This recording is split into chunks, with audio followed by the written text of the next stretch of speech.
Mixxtopia? Okay, interesting.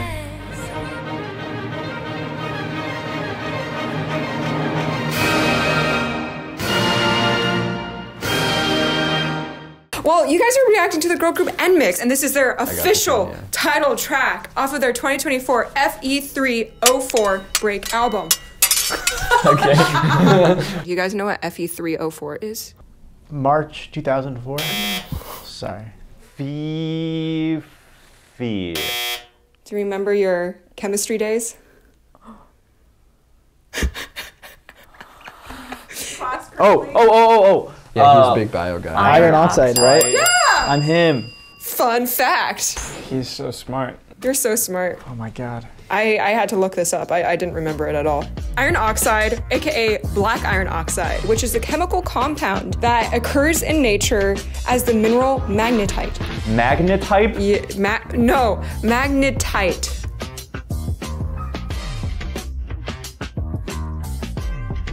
The music video for Dash continues NMIXX's lore that was introduced in their debut song. The girls currently in the field, aka real world, come to the realization that utopia is a place they have to build. And in order to gain entry to Mixxtopia, which I believe is the colorful worlds that we see during the mix sections of OO and Sonyar, you know when it turns all pink and they're in the sky, I think that's Mixxtopia. Was that their lore this whole time? Yeah. Cool. Right, the universe. Yes. I was actually thinking about this, just like, what? Were you just like walking around and you're like, oh, remember that one K-pop group? Yeah, it's like actually, I'm just like, whew, that's crazy. This video is brought to you by you, our YouTube members and supporters on Patreon. Patreon and YouTube memberships are how viewers like you can support us and also gain access to exclusive content like extra reactions to both old and new K-pop songs, early access to every React to the K video, a weekly podcast. It really reminded me of the auto-tune in Rebecca Black's Friday. Whoa. Like, yeah, ooh, yeah. It's exactly what it is. You guys don't hear it? Put some respect on Lily's name. Yeah. And a series where we rank every title track in an artist's discography every month. I love this song. It is my fave, my ultimate fave. Would hold her close to me at night. If you want to become a patron or YouTube member to help our channel grow and to access over 1,000 exclusive videos, check out the description of this video for how to join. A huge thank you to all of you who already support us. We really couldn't do this without you. And now, back to the video. NMIXX challenges the notions that divide you and them in the field. So the lyrical meaning of this song is all about how NMIXX are going to dash to break the world's limits and stereotypes. The song is composed by Puff, Strong Dragon, and Sisa. Puff the Magic Dragon? That's what I thought. Sisa. SZA? Caesar salad. C-S-A. Sisa. Sisa. Strong Dragon! What's up? Ow. He's produced a lot of our favorite, like, weird songs. Yeah, doesn't he do a bit of very He's great. stuff? Yeah, he does a lot of very stuff. All right, let's go. Yes. 3, 2, full screen. Yeah. Dash. Whoa. Lip piercing? Oh! That first hit, so good. That beat goes crazy. That's wild. Oh, that's cool. This bass? Oh, that's Hey, Juan, I love sexy. you. Oh, that's so cute. It's interesting, it started so isolated and then got so thick with voices. Wow. Criticism. It's like a little laid back. I really like the drums. I like the vocal harmonies. Yeah. Oh, I like this. Whoa? What is this bass Where's line? this going? Oh, I just got it. Full body goosebumps. You know what that is? No. Reggaeton. Oh, they're gonna blow it up. Are they breaking out of prison? 100? It's so cool. See, it's got that beat drop, it's got the good vibe. That's what I want. This is a vibey song. Yeah, I love the harmonies too, and I like that they sound kind of not real, but they're layered so nicely. Ooh, I like this. He got her soul. Oh! What? But it doesn't resolve. What the heck was that? A little organ in there. I was expecting the NMIXX change up there. I love the Vocals are insane. So many chord extensions. Nice bass line. All right. Wow. I like the bass. That A flat C D G progression is just Lily high note. Oh, here we go.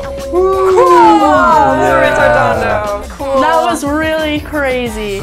It's so good. It is really good. Dad, zebra. Why is there zebra? I don't get the zebra, I gotta be real. But that is everything. That is so cool. Aww. Boids and zebras. Aw, cute. Okay, interesting. Is this Utopia? Yeah. Clearly. There's fish. Oh, that's a whale. I like the big old whale. I keep on thinking of Mixolydian, but this is not what I think Mixolydian would look like. Yeah. Oh, what? Flat 3. What? Oh no, here we go, it's gonna come. Oh my god. So there wasn't a tempo change. Ooh, that was cool. Continue my pace, but then go back to the original vibe.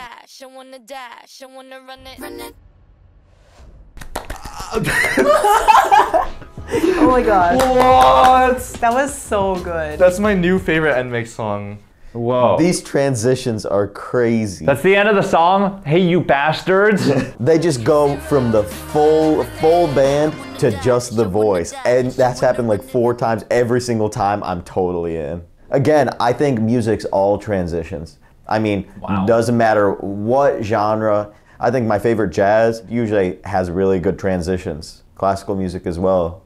I can't speak as knowledgeably about classical music, but at least as it relates to my music, like, yeah, it's all transitions. Is it just the fact that it goes from like thick texture to thin? It's like they cut all of the reverb. It's like, it's so chaotic, chaotic. I mean, there's a freaking zebra and then there's a peacock on the road and everything's all over the place. And then nothing, you know? Did you guys have a favorite melody? I like the little internal chromatic parts. Me too, I was thinking that. So y'all are just like obsessed with the hook. Yeah. We are obsessed. It's a great hook. And I also like when everything gets stripped away and it's just one a dash, one a dash. Like that's also like... That's great, yeah. It brings so much more light to the cool harmonics that are about to happen then. I like that part. I think her voice is cool when she says that. How so? Is it like enunciation? Yeah, I like her. She's very good at enunciating. No, Enunciating. Yeah, but Enunciating.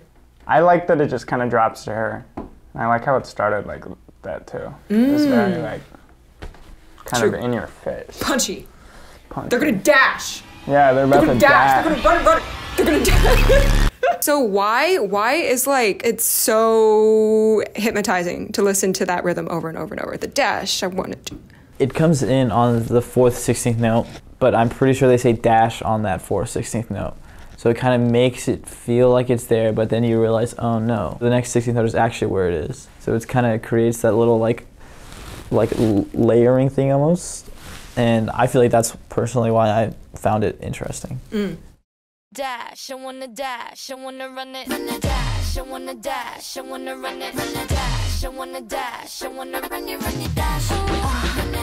You can't be reckless. I think the arranger is like a rhythm magician.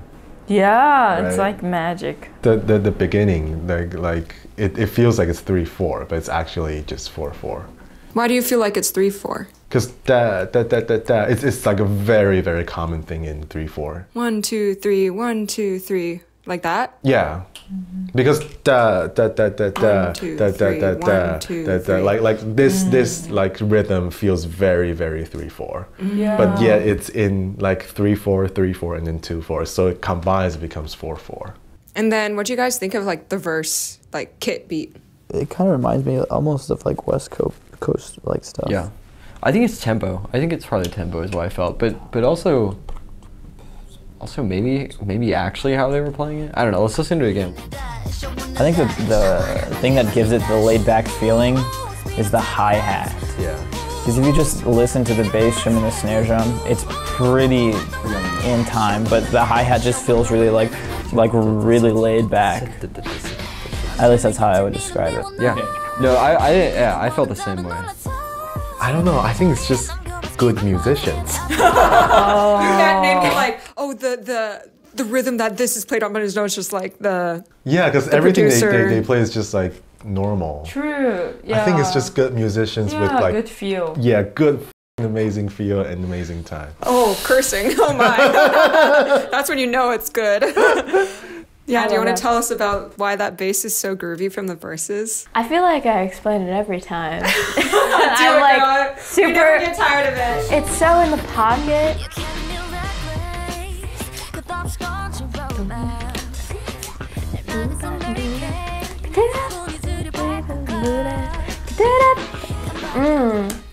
They're just grooving over that, and it's so in the pocket, so laid back. It feels so good. It's that simple bass line with like a really killing player that makes it great.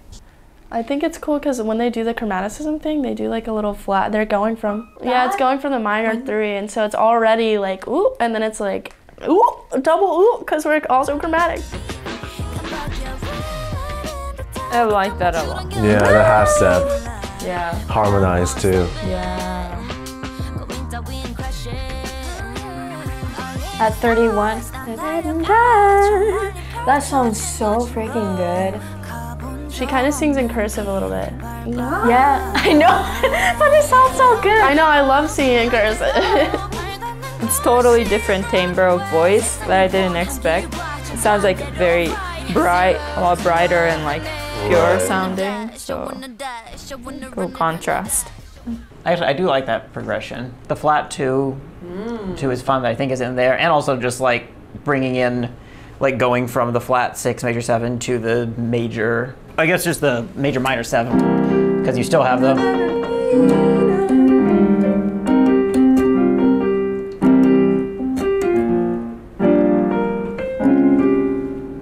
I think. But I only hear the bass note.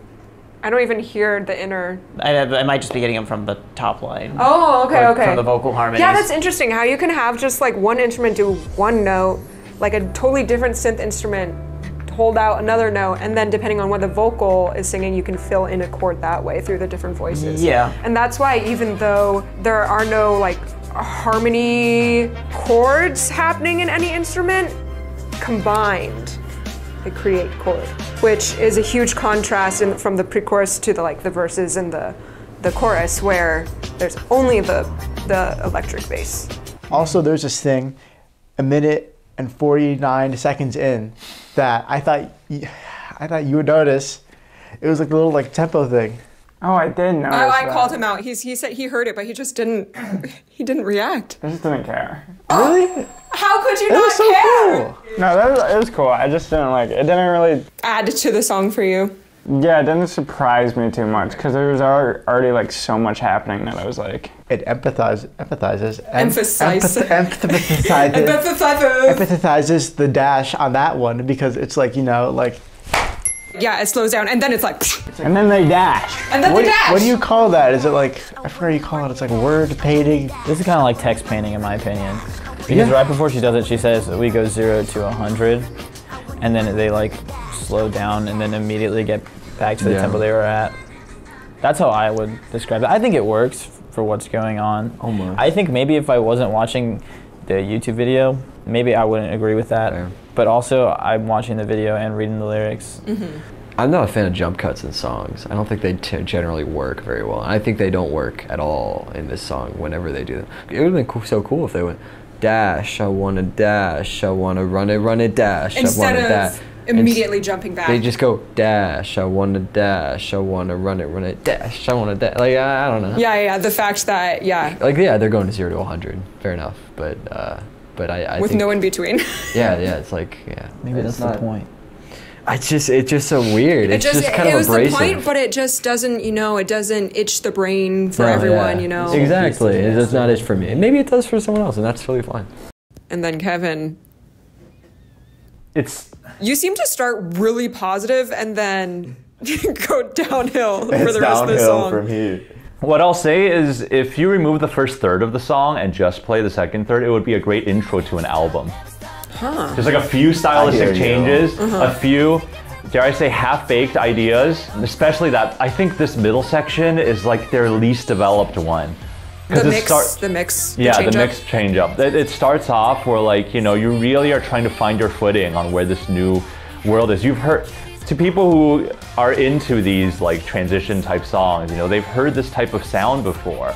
But then by the end, there's a bit more of a faster beat that comes in. But I already knew that by the time the faster beat comes in, it's ready to go back. And then it did, and I just wish it sank into the middle. Because usually the sounds that they pick for these mix sections are really interesting. Sometimes they're a bit more cozy, they're a bit more comfortable, and they're like the type of pop that I like to listen to. Yeah. So I kind of wanted to last a little longer. Once it hits back, like, I guess I appreciate that it was a little shorter, like it ended, because we didn't need the part to be a little longer, but the result is I don't know how I should end the song feeling. Yeah. Yeah, and because the change up happened so close to the end and was. And then the end didn't. Yeah, exactly. They're almost like the same tempo. Yeah. Okay. And this is like, they're just like standard rock. And then it gets like pop rock right here. And then this is like drum and bass. Like, how do they go from rock to drum and bass like that? And then back to laid back West Coast. That transition doesn't quite work for me. Like, as I was just like carried into this new world, I'd like to be carried out of it. I feel like I just like fell through the clouds and like hit the ground. So they built the bridge up to Utopia, but then they like pushed you off a cliff to get back to the field. Which maybe is the point. They're like, this is what the field is like, you know, it just hits you out of nowhere.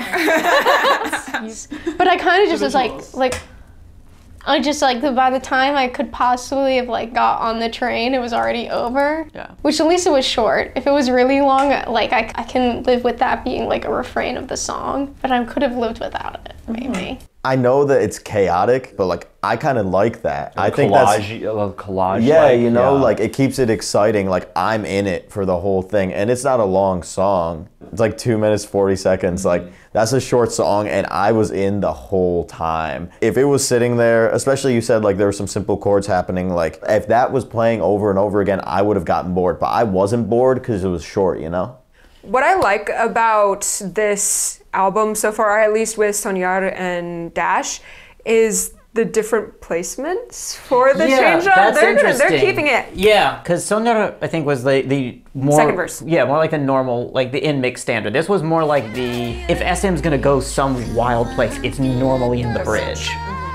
If it's not like built into the whole like dichotomy of like verse to chorus or something. I like how they're incorporating the idea of these dual universes into the composition as well, because I think the bridge is always a great place to go to another realm sonically. I wasn't necessarily expecting it, but like it was like, yes, that's a perfect place. Yeah, it is. Yeah. It is. I was wondering if they were actually gonna do it. Yeah, because like the whole song you just see so much darkness, and then you just everything's pink. Like, pink. Yeah, because they like avoided it for like two title tracks, you know. So I was wondering if they were gonna go back to it, but yeah, it's on brand for them. Like only NMIXX could pull this off, I think. Yeah, I loved those harmonies. The harmonies. The harmonies. They yeah. I mean, there was some like chromatic thing that happened at some point with the harmonies. Outside of the chromatic things, I think a lot of them were just really creative. And I don't really like so far and like the stuff we've listened to, I haven't really like thought much about like the vocal harmonies. They're usually like some like unison things, or they're like fits, but this time it was like a whole little thing, and I was like, wow, that's so cool. You got like only a snippet of that in previous songs, but this one is like, they're like really showcasing like how tight they are vocally. The little chromatic runs are so good, and it's like so like tight in there. It's like in the center of the pitch. It is really hard to achieve. I know this was recorded in a studio and they did 100 takes, whatever, but that is really hard to do in a 4-part. That fast chromaticism. Do you guys know what chords are happening? I think it's just minor chords, like minor triads. Really? It sounds so crunchy. I'm pretty sure. Dash, I wanna dash, I wanna run it. Oh. I wanna dash, I wanna run it. Oh, yeah. Just minor triads? No, that's it. Okay. 7th chord? Yeah, it's just a 7th chord. It's like a very common shape on the C minor. Like C minor 7 sus-ish But they do sound. some like chromatic stuff in a bit. Yeah, that's just like. Oh, it's just going down chromatically in a 7th chord? Yeah, I think so. Yeah, it's like. And then resolve. Okay. Yeah. Whoa! Yeah. And something so simple sounds so complex, just like based on the arrangement and rhythm and. Yeah. I guess. Well, that's just the chromatic power. It's like if you play something that's very simple, and then you move it around for the bottom. That sounds so cool already. The power of chromaticism! Yeah. Part of the flavor that made the song nice is how beautifully and tightly the voices were produced, but there's little moments like the girl with the bangs. I liked even just how Wanna Dash, like her voice sat a little bit here, so then the D was like a little bit like B-ish almost, and it made it sound cool. Like her voice just sat here, I wanna dash. Like I can't do it. I wanna dash, I wanna dash, I wanna run it. 너무 좋다. They made it so crisp, the D, in the production or however they had her sing it for it, because it does make sense. I think it was cool, but I liked it even more because I know the one other girl sang it before, and then the contrast of like just how they minutely said the word differently, just because of how their voices work, was really interesting and cool. And like you just got that all across the board in their like individual solo moments more, which I appreciate. That's a good point. I was just talking to a teacher at school about this actually, how like the words that you use in your music are so important, because even just the way that we say a word, like not to get too like whatever, but the way that we say a word is like, every word has a tone and a kind of meaning beyond like what it actually means, but like how does it sound in your mouth, you know? Like dash, like that's like, it's a very colorful word. You know, you have all these consonants, you have a long vowel, right, dash, like, I think that's another key in this songwriting is what I'm, like, as a songwriter, what I'm hearing is just that, like, I really notice when there's interesting language that they're using. Like, I don't often hear someone sing that word, you know, but it's become the whole chorus of this, and it's awesome. What is the word for when a word sounds like what it sounds like? Onomatopoeia. Onomatopoeia. Yeah, like dash. It's like it literally, it's a good word. It's a great word. Listening back, I really enjoy the different vocal characteristics in this song. I feel like NMIXX really just like blatantly has amazing vocal skill, and they typically do have a lot of runs and high and low and just cover a lot of register, but this had like a lot of different personality, and I think they really highlighted the personality of each section and each singer really well. We have the more soul, or not soul, maybe more R&B or like boisterous funky vocal moments where they have runs or they, you know, like rest on blues notes or has some chromaticism. Then we've got that really soft first pre-chorus where it's a total change in vocal personality. Then we've got like the really sassy dash, I wanna dash, which uses a lot of vocal growl and tension with like, you know, some softer background vocals. And then we've got the rock section where I feel like that vocal personality is the vocal color we've heard in a lot of their other songs as well. So it's like a return to that. So like I just like the adventure that the vocals took us on. And of course the track did that as well. Like we've got the R&B beat, we've got like the funky horn line, we've got like some flute at the beginning, we've got the organ, we've got the drum kit, and then we've got the rock, and like, and then the final chorus, we've got the even more groove change. So I think when it comes to like this song, I'm like, for sure, like I'm just like, my ears are very happy. Will my brain like it in the end? I don't know. Will my heart like it in the end? I don't know. But just like upon first 3 listens, I'm like, this is very like texturally satisfying to my ears, and there's like tons to listen to. Yeah, even though the song is really busy, and that's like my ultimate criticism, I was never lost during it. When the mix section happened, it was really good at just putting us in there, even though it was short-lived. So that's all in the production. There are so many elements that make this song, it might be song of the year so far. It's only January, dude. This song is like the most unexpected, but you like it. Yeah, I was going to say, because, you know, some people find like the mix pop a bit controversial. Like some people love it, some people hate it. But your initial reaction seemed like even though this rock vibe with the key change came out of nowhere, you still enjoyed its arrival just because Is it telling a story, or you think it fits genre-wise, or? It's so fresh, Yeah. I think. Like, you're not used to hearing it, but it's not a bad thing, you know? No, it never was a bad thing. It's Innovation. so refreshing. Like we live in a world where we want everything to be simple, like 3-6-2-5-1. You know, the same old chord progression. But this one is like, it's refreshing in the sense that you get a lot of elements that you don't typically put in pop music. Would you consider NMIXX pop? In their press release, they say, we're back to mixed pop. Mixed pop. Okay, yeah, then this is insane. I think they're special. Yeah, they're special. Yeah, they're for their sure. own thing. Fusion pop. And I really like it. This is a nice change. Also just like casually hitting the high G. I love the descending line, like from 5 to 1. And then it hits the boom on the offbeat. Yes! Yeah! Dash. Dash. Dash. Dash. Dash. Are we going to synchronize one of those, or? Dash.